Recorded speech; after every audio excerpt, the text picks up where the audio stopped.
दादी जाओ।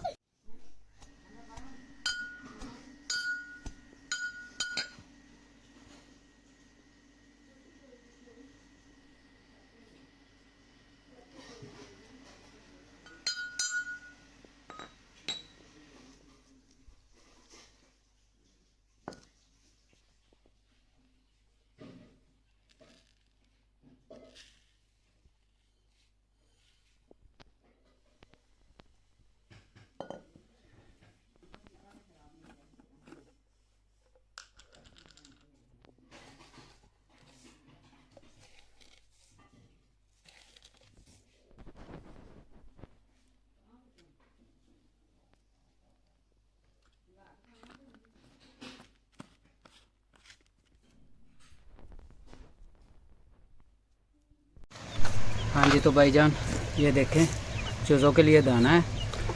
तो इसमें हम ये जो अंडे ग्राइंड किए हुए हैं, पीसे हुए हैं, इनको मिला लेंगे। सॉरी, अंडों के छिलकों को। ये देखें, ये अंडे के छिलके हैं, इसमें ये मिलाएंगे।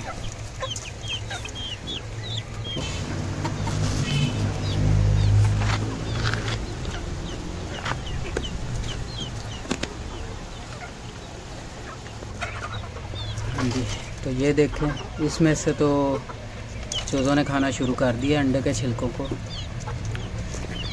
इनको हम मिक्स कर लेंगे दाने में अच्छी तरह से।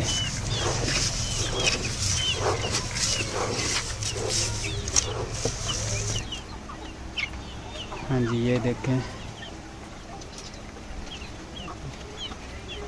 ये अंडों का छिलका भी है, खाना शुरू कर रहे हैं, क्योंकि पहले तो कभी नहीं ये डाला।